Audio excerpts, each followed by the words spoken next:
Hey everybody, how's it going? It is Matt and it is Bloodthirsty Thursday. Yes, folks, it is almost TGIF. Yes. Just one more day to go till we get to the weekend. First and foremost, I do hope each and every one of you are having a great morning, evening, dawn, day, or dusk, all that lovely stuff, because life really is too short as is. Please do like, share, and subscribe. I love seeing each and every one of you every Monday through Friday, permitting my schedule, and then, of course, holidays.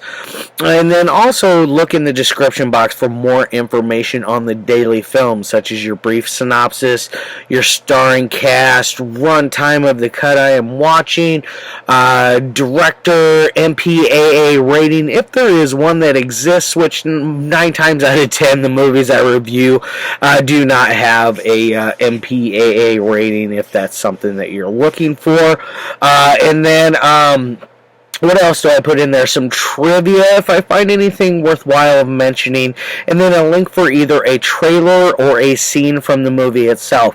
It is usually going to be a link for a trailer. Most of the time it is that. There are very, very few times where I don't find either or I try to find something there so you guys can have a little bit bigger of a bite of it, so you can decide if you want to check it out or not. Now that we got all that out of the way, let's get on to the film of the day.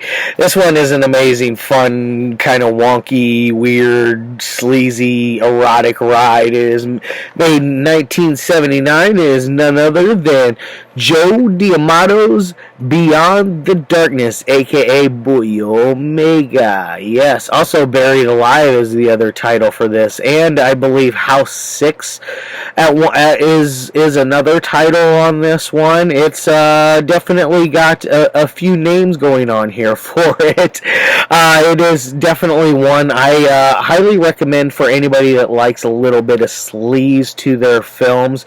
This is definitely one that will succeed. As you can see here, it's got a nice cover artwork on this one. I really like this artwork opposed to this old Shriek Show DVD, which I have here. It's an okay artwork. Not really my favorite out of everything that I've seen for this one. The Buried Alive is worse. The artwork they made for that is just wretched. That slipcover they made for Severin. Ugly. But anyways, Beyond the Darkness, this is the old Shriek Show release. I would say skip this one because it is 3 minutes shorter. Yes, 3 minutes, folks, shorter than the Severin release right here, as you can see the little Severin logo. This one runs at an hour and 34 minutes, so an hour and 31 minutes on this one. So there is quite a bit that they cut from the original composite from it. Now, as far as special features go, I don't think this one has an interview and a commentary track on there, and that's about it. It's with Cinzia Monreale, if memory serves me correct. The interview on here, it's pretty bare bones. Now this one here, it is a little more. This one is the Blu-ray CD soundtrack release here. It gives you a nice little index card to let you know what tracks are what. It is zero reversible artwork on this one, as you can see, folks. It is standard issue pressed DVD or Blu-ray and CD, not DVD. There's no DVD with this one, but it is standard issue pressed. It does have a history of films from Joe D'Amato himself, and he goes over them. It's quite an interesting little featurette that they put in there. It gives you a little more insight on Joe D'Amato's career, which was very illustrious. It went up, it went down, it went left, it went right, it went around in circles. It just went in all types of directions. The man was definitely a maestro of sleaze. So definitely, if you want to see something a little sleazier than most, definitely check this one out. As it says, forbidden to anyone under 18. I would say to that, but it is definitely one for the time.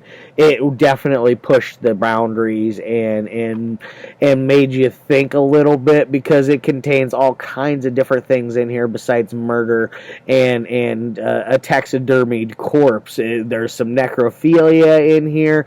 There's what else do we got? We got some weird sexual vibes between our main character, played by Kieran Canter. He is like a rich, spoiled, not spoiled, but he is a rich kid. He's like a taxidermist or something like that along those lines. He's lives in a very beautiful countryside villa. It's very nice. But he has a very interesting relationship with this woman that lives with him named Iris, who happens to be a live-in maid type, caretaker type person, because there is things that she does that no one else does for him. Like she coddles him whenever he's feeling bad. She gives him a hand job at some point while they're staring at the corpse of his ex-lover, which, by the way, what they do is she dies at the very beginning of it due to some voodoo witchcraft stuff done by Iris herself, which our main character does not know this until towards the end. He does not know that Iris had so much contempt for his lover, for his girlfriend or fiance or whatever it was, whatever she is, his lover. But either way, it shows how much contempt she has for her. The lover ends up dying. Our main character, I forget what his name is, but he essentially goes off the deep end. He goes mad. He starts to bring home different people, and he starts killing them in different various ways. Now, before they get to him starting to kill people, they decide they're going to go and take the corpse, dig up the corpse, exhume the corpse of his ex-lover, bring her back to the house. He embalms her, and it does a very, very nice job, very, very meticulous, very, very clean, very does it as best as he could.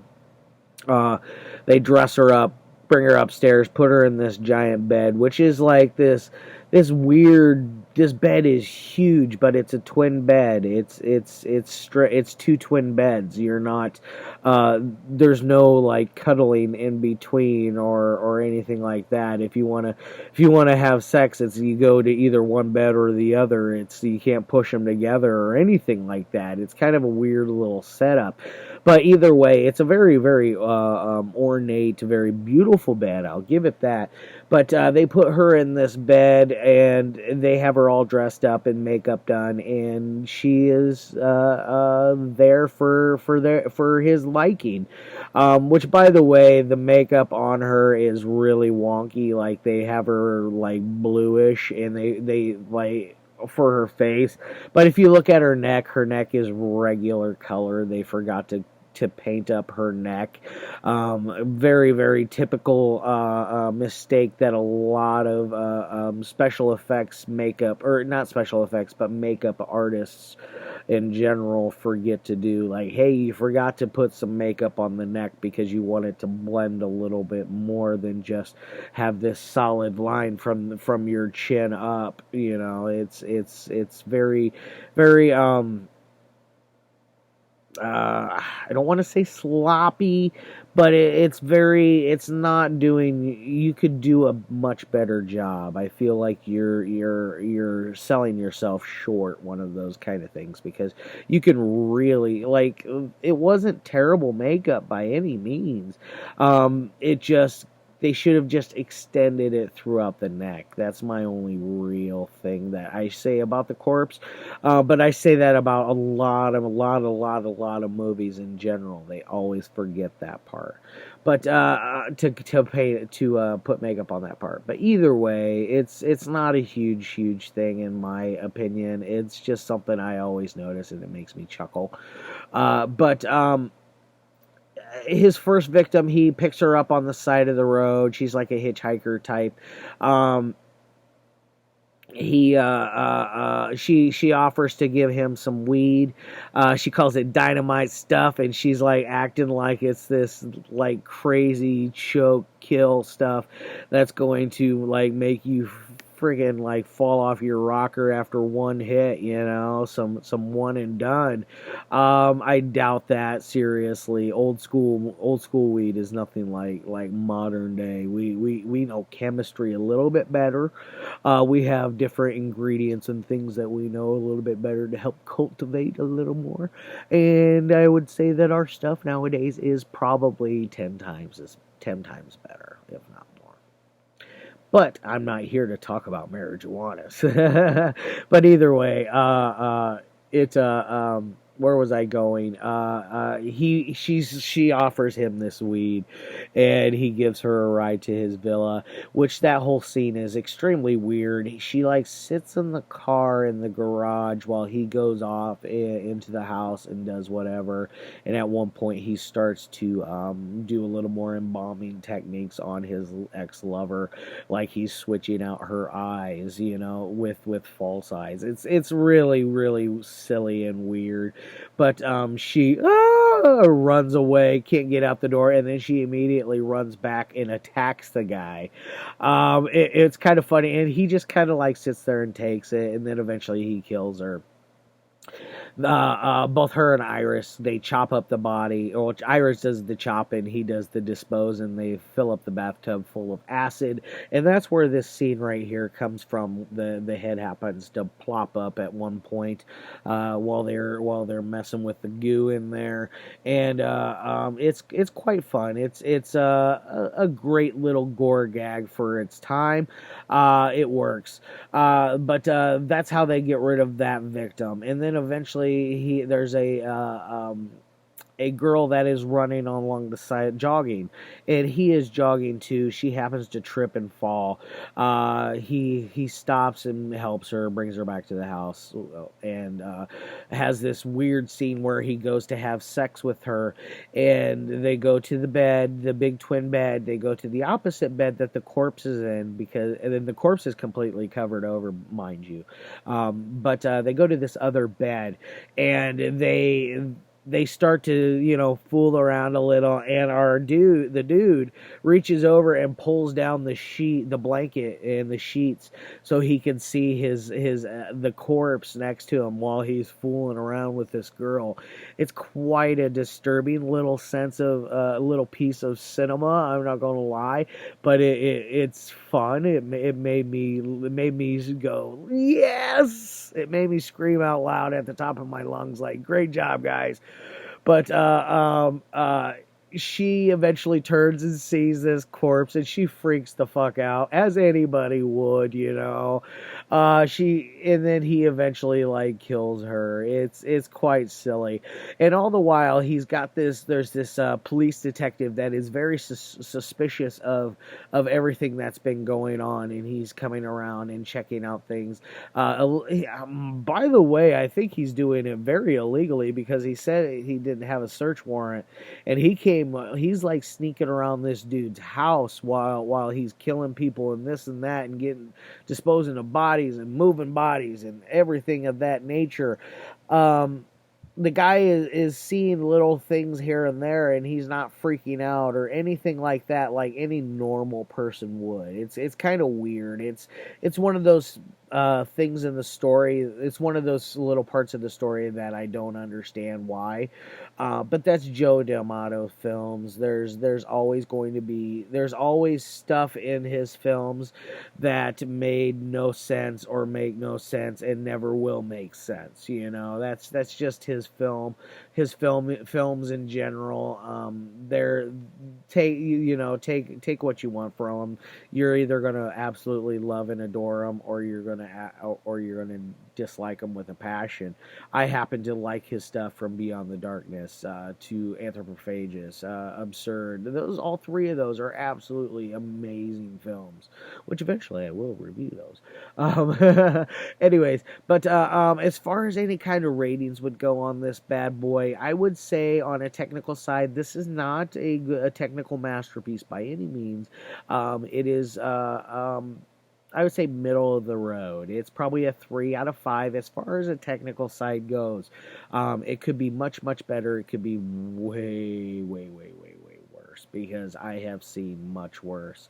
To be quite honest, my first viewing of this, I fell asleep, and that was years and years and years ago with this release here. Like, gosh, this is like back in early 2000s, I think, is when this was. It's been a hot minute.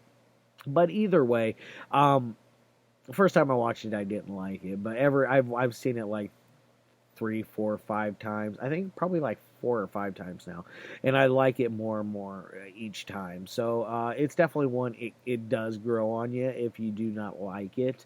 It does have that has a ton of rewatchability to it, so that definitely helps with it in the long run, especially on the entertainment side.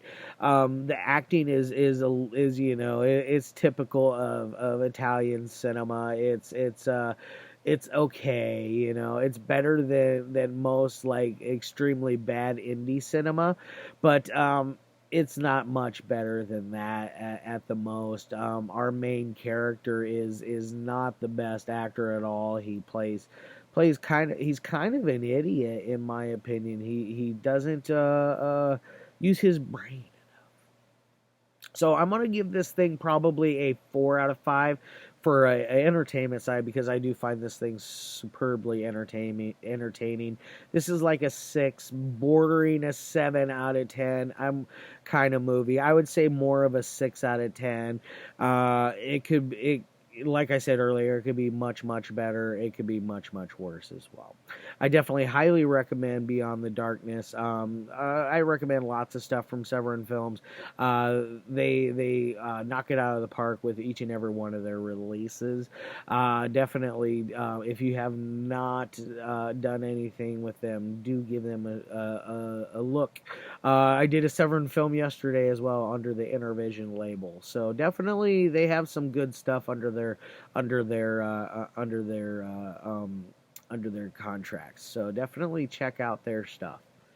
All right, guys, love your faces. I'll see you tomorrow. I got an amazingly fun, just batshit crazy action cult exploitation piece of cinema from the 90s tomorrow. It's awesome. I can't wait to finally cross it off the list for you guys and review it, because I'm doing it especially for my good friend Justin. So definitely tune in tomorrow for some absolutely fun shit. I love it.